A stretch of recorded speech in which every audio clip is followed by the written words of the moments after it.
नमस्कार, स्वागत है आपका। आप देख रहे हैं प्राइम टीवी। मैं कीर्ति लेकर हाजिर हूं हमारा खास कार्यक्रम आज का इतिहास। जैसा कि आप जानते हैं, इतिहास से अच्छा कोई शिक्षक दूसरा नहीं होता।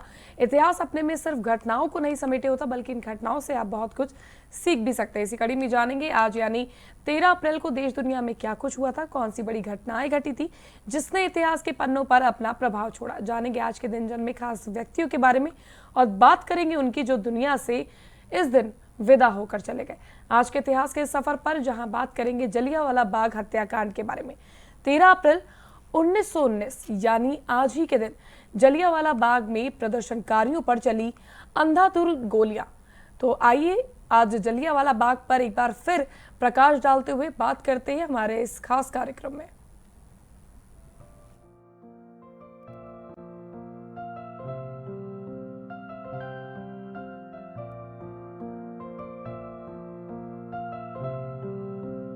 जलियांवाला बाग अमृतसर पंजाब राज्य में स्थित है। इस स्थान पर 13 अप्रैल 1919 ईस्वी को अंग्रेजों की सेनाओं ने भारतीय प्रदर्शनकारियों पर अंधाधुंध गोलियां चलाकर बड़ी संख्या में उनकी हत्या कर दी। इस हत्यारी सेना की टुकड़ी का नेतृत्व ब्रिटिश शासन के अत्याचारी जनरल डायर ने किया था। जलियांवाला बाग हत्याकांड आज भी ब्रिटिश शासन के जनरल डायर की कहानी कहता नजर आता है, जब उसने सैकड़ों निर्दोष देशभक्तों को अंधाधुंध गोलीबारी कर मार डाला था। वह तारीख आज भी विश्व के बड़े नरसंहारों में से एक के रूप में दर्ज है। गांधी जी तथा कुछ अन्य नेताओं के पंजाब प्रदेश पर प्रतिबंध लगे होने के कारण वहां की जनता में बड़ा आक्रोश व्याप्त था। यह आक्रोश उस समय और अधिक बढ़ गया जब पंजाब के दो लोकप्रिय नेता डॉक्टर सतपाल एवं सैफुद्दीन किचलू को अमृतसर के डिप्टी कमिश्नर ने बिना किसी कारण के गिरफ्तार कर लिया। इसके विरोध में जनता ने एक शांतिपूर्ण जुलूस निकाला। पुलिस ने जुलूस को आगे बढ़ने से रोका और रोकने में सफल ना हो पाने के कारण आगे बढ़ रही भीड़ पर गोलियां चला दी।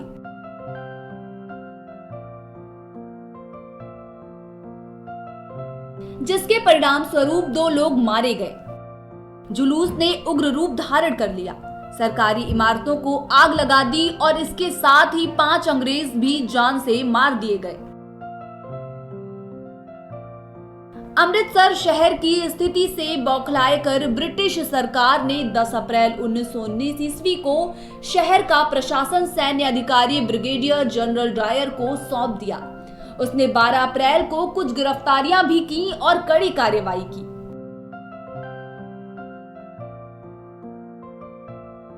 1919 ईस्वी में भारत की ब्रिटिश सरकार ने रॉलेट एक्ट का शांतिपूर्वक विरोध करने पर जननेताओं पहले ही गिरफ्तार कर लिया था। इस गिरफ्तारी की निंदा करने और पहले हुए गोलीकांड की भर्त्सना करने के लिए 13 अप्रैल 1919 ईस्वी को बैसाखी के दिन शाम को करीब 4:30 बजे अमृतसर के जलियांवाला बाग में एक सभा का आयोजन हुआ। इस सभा में 20,000 व्यक्ति इकट्ठा हुए थे। दूसरी ओर डायर ने उस दिन 9:30 बजे सभा को अवैधानिक घोषित कर दिया था। सभा में डॉक्टर किचलू और सतपाल की रिहाई एवं रॉलेट एक्ट के विरोध में भाषाबाजी की जा रही थी। वह रविवार का दिन था और आसपास के गांवों के अनेक किसान हिंदुओं और सिखों का उत्सव बैसाखी बनाने अमृतसर आए थे। यह बाग चारों ओर से घिरा हुआ था। अंदर जाने का केवल एक ही रास्ता था। जनरल डायर ने अपने सिपाहियों को बाग के एकमात्र तंग प्रवेश मार्ग पर तैनात कर दिया था। बाग साथ ही सटी ईंटों की इमारतों के पिछवाड़े की दीवारों से 3 तरफ से घिरा था। डायर ने बिना किसी चेतावनी के 50 सैनिकों को गोलियां चलाने का आदेश दिया और चीखते आतंकित भागते निहत्थे बच्चों, महिलाओं, बूढ़ों की भीड़ पर 10-15 मिनट में 1650 गोलियां दाग दी गई। जिनमें से कुछ लोग अपनी जान बचाने की कोशिश करने में लगे लोगों की भगदड़ में कुचलकर मर गए। इस हत्याकांड में हंसराज नाम के एक व्यक्ति ने डायर को सहयोग दिया था। सरकारी अनुमानों के अनुसार लगभग 400 लोग मारे गए और 1200 के लगभग घायल हुए, जिन्हें कोई चिकित्सा सुविधा नहीं दी गई। अमृतसर के डिप्टी कमिश्नर कार्यालय में 484 शहीदों की सूची है। जलियांवाला बाग में 388 शहीदों की सूची है। ब्रिटिश शासन के अभिलेख में इस घटना में 200 लोगों के घायल, 379 लोगों के शहीद होने की बात स्वीकार की गई थी, जिनमें से 337 पुरुष, 41 नाबालिग किशोर लड़के और 6 सप्ताह का बच्चा भी था। अनाधिकारिक आंकड़ों में कहा जाता है कि 1000 से अधिक लोग मारे गए थे और लगभग 2000 से भी अधिक लोग घायल हो गए थे। हिंदू मुस्लिम एकता से पंजाब का तत्कालीन गवर्नर माइकल ओडवायर घबरा गया। ब्रिटिश शासन ने 13 अप्रैल की जनसभा को विफल करने के लिए साम दाम दंड भेद का प्रयोग किया। लोगों को डराने के लिए इस सभा से कुछ दिन पहले ही 22 देशभक्तों को मौत के घाट उतार दिया था। बता दें कि आजादी के बाद अमेरिकी डिजाइनर बेंजामिन पोक ने जलियांवाला बाग स्मारक का डिजाइन तैयार किया, जिसका उद्घाटन 13 अप्रैल 1961 को किया गया।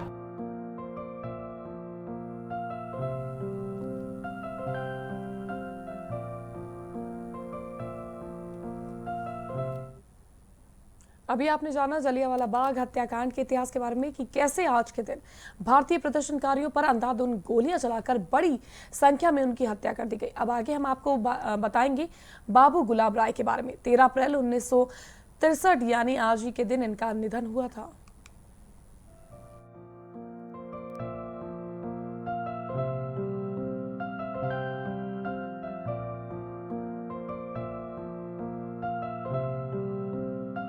अप्रैल 1963 को बाबू गुलाब राय का निधन हुआ था। ये भारत के प्रसिद्ध साहित्यकार, निबंधकार और व्यंग्यकार थे।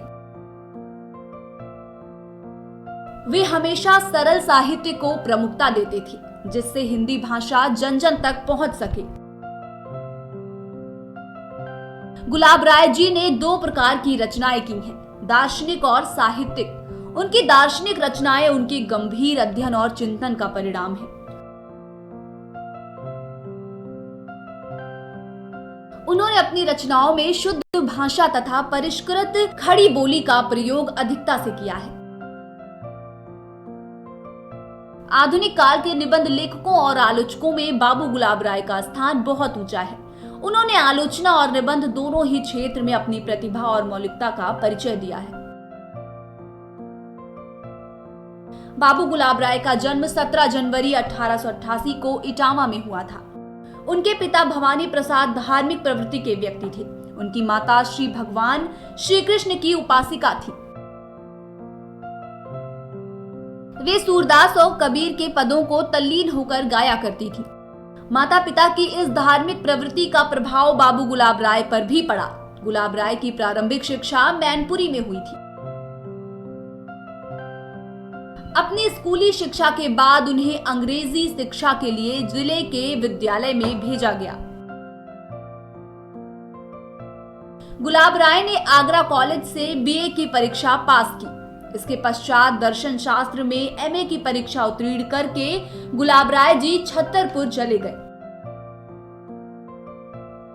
छतरपुर में गुलाब राय की प्रथम नियुक्ति महाराजा विश्वनाथ सिंह जूदेव के दार्शनिक सलाहकार के रूप में हुई। कुछ समय बाद उन्हें महाराज का निजी सहायक बना दिया गया।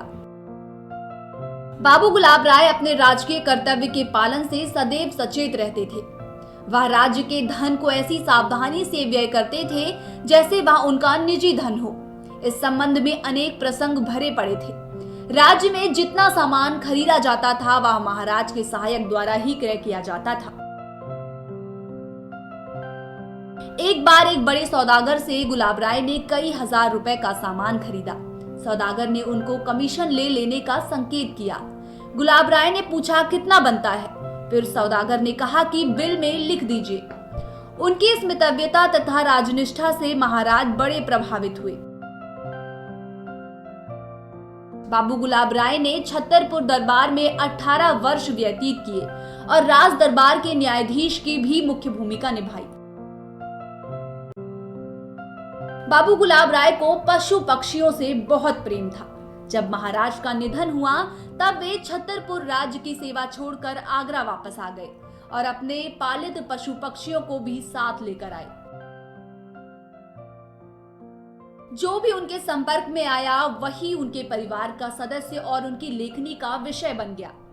गुलाब राय की भाषा शुद्ध तथा परिष्कृत खड़ी बोली है। उसके मुख्यतः दो रूप देखने को मिलते हैं, क्लिष्ट तथा सरल। विचारात्मक निबंधों की भाषा क्लिष्ट और परिष्कृत है। उसमें संस्कृत के तत्सम शब्दों की प्रधानता है। भावनात्मक निबंधों की भाषा सरल है। बाबू गुलाब राय को साहित्यिक सेवाओं के फलस्वरूप आगरा विश्वविद्यालय ने उन्हें डीलिट की उपाधि से सम्मानित किया था। उनके सम्मान में भारतीय डाकतार विभाग ने 22 जून 2002 को एक डाक टिकट जारी किया, जिसका मूल्य 5 रुपए था और जिस पर बाबू गुलाब राय के चित्र के साथ उनकी 3 प्रमुख पुस्तकों को भी प्रदर्शित किया गया था। बता दें, बाबू गुलाब राय ने अपने जीवन के अंतिम काल तक साहित्य की सेवा की। सन 1963 में आगरा में उनका स्वर्गवास हुआ।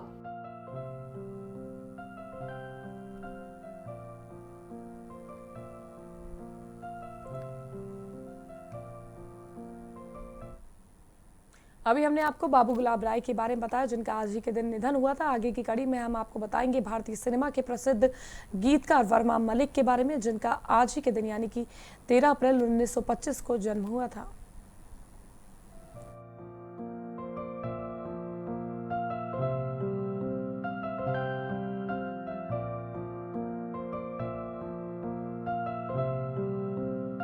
वर्मा मलिक या बरकत राय मलिक भारतीय सिनेमा में प्रसिद्ध गीतकार थे। वह पंजाबी और उर्दू के लेखक थे।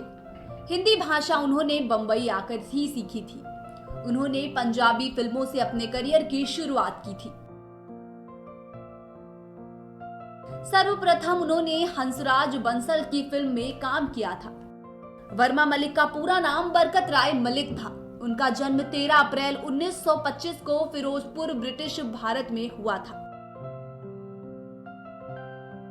बहुत ही कम उम्र में उन्होंने कविताएं लिखना शुरू कर दिया था। वो दौर आजादी की लड़ाई का था।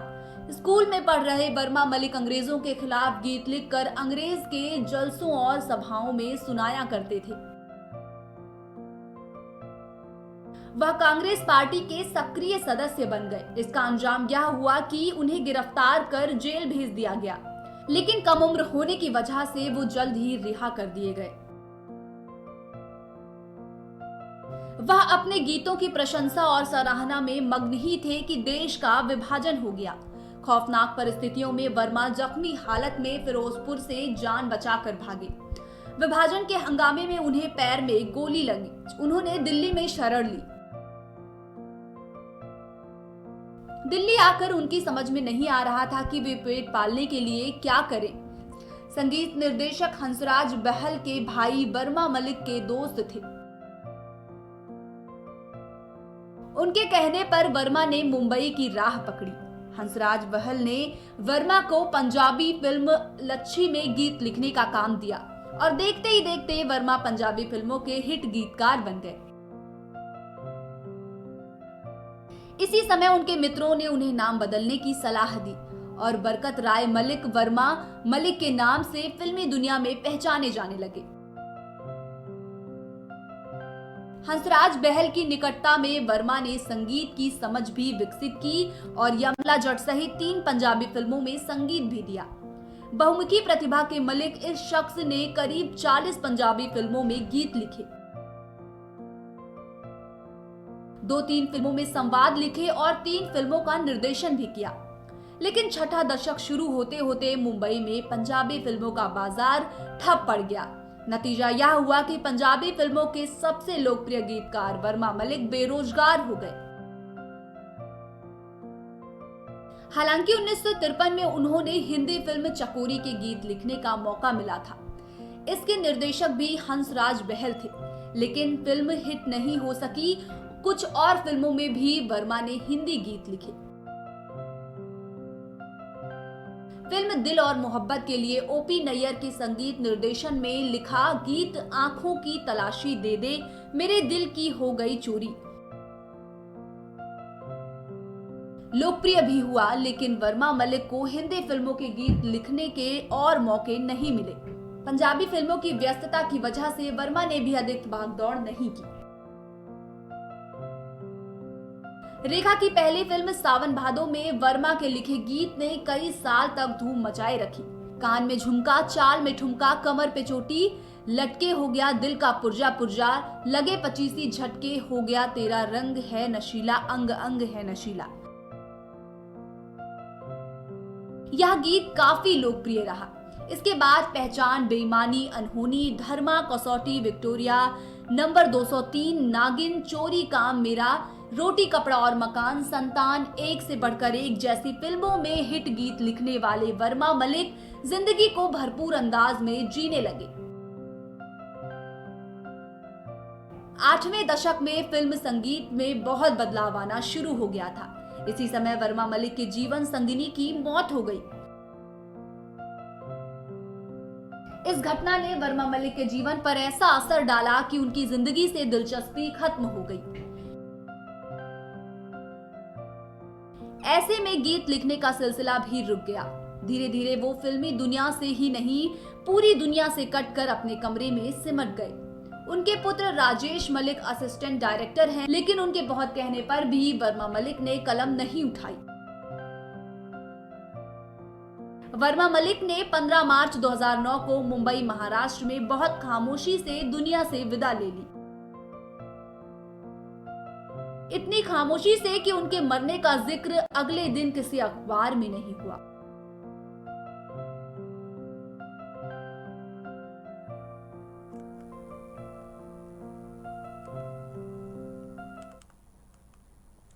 तो ये थे वर्मा मलिक, जिनके बारे में अभी आपने जाना। ऐसे ही हर रोज के इतिहास से रूबरू करवाते रहेंगे हम आपको। तब तक के लिए आप बने रहिए हमारे साथ और देखते रहिए प्राइम टीवी।